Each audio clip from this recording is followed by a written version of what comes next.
There's this notion out there that if you're fasting, you can't exercise. And I'm here to tell you that 451 days into my journey, you absolutely can. What you're gonna need to remember though is the amount and intensity of that exercise is going to vary from person to person, but it's also something that gets better over time. When I first started doing prolonged fasts, I could barely work out. Initially, walks were exhausting and the thought of even lifting weights wasn't something that ever occurred to me. But over time, I've learned to build that fasting muscle and then realize that I could live a normal life while in a fasted state. But let's start from the beginning. And for me, and probably most likely for you, it's gonna start with a walk. And back in 2019, when I was first performing rolling fasts, before I even had this YouTube channel, I'd go on 10-minute, 15-minute, 20-minute walks. Nothing crazy, just enough to where I felt comfortable and didn't feel like I was pushing myself too hard. When I first started doing rolling fasts in 2019, I don't even think I was walking on a regular basis until maybe 2 or 3 weeks into my journey,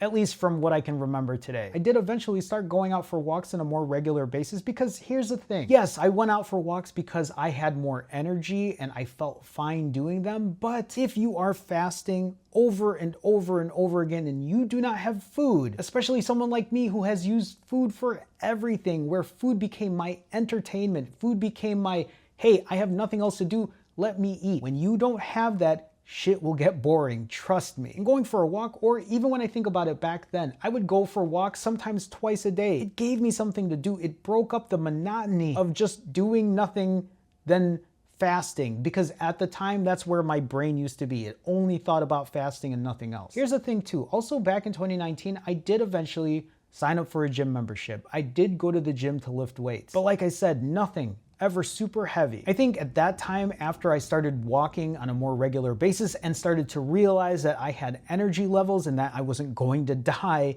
because I was fasting for a day or two, I realized that I could still go lift weights and be fine. I was still working a full-time job. I was living in LA at the time. It was the late summer, I believe, when I started my journey into fall, into winter. And I will say, thankfully, when I had discovered or started performing rolling fasts then, I was very thankful for the weather. Having nice weather to go on walks and do things other than just being stuck inside in Chicago on a cold winter. Because I bet if I was here at the time when I first started doing it, I don't know if I would have had the same motivation then. Because for me personally, I believe that if you want to incorporate fasting as part of your lifestyle, it really shouldn't mean that you're gonna be sacrificing other parts of your life while you're doing it, except the eating part. And what I mean by that is that you should still be able to function like a normal human being. You should be able to go to work. You should be able to study. You should be able to hang out with friends. And yes, you should be able to exercise. If you're fasting and you can't function, AKA you're just laying in bed, and you don't have the energy to do anything, break your fast and go again. Build your fasting muscle. When I restarted my journey back in late 2023, I made sure to get at least 60 minutes of walking 6 times a week. Not jogging, not running, not sprinting, just a casual, leisurely walk. And here we are 15 months later, and I am still doing the exact same thing. At the beginning of my journey, when I was at my heaviest, sometimes I wasn't able to complete 60 minutes straight. There were times I'd stop at a park bench and I would take a 15-minute break, and then I'd get up and then complete the walk. As the days and the weeks and the months passed, as I was performing 90-hour fast after 90-hour fast after 90-hour fast, the walks did get easier. My pace got quicker, my back, especially my lower back and my feet, stopped hurting, and I felt good even though I was doing a 90-hour fast back to back to back to back. On top of that, I got myself to the gym and started lifting weights. No, I wasn't lifting heavy, especially at the start, but my goal at the time was to at least put some tension on my muscles so I could remind my body that it was more than just losing weight on the scale, but also maintain and build muscle. And here we are 15 months later, still lifting at the gym, but lifting heavy 3 to 4 times a week, progressively trying to put as much muscle as I can on while in a fasted state. And the big difference in 2023 versus when I first started doing this in 2019 was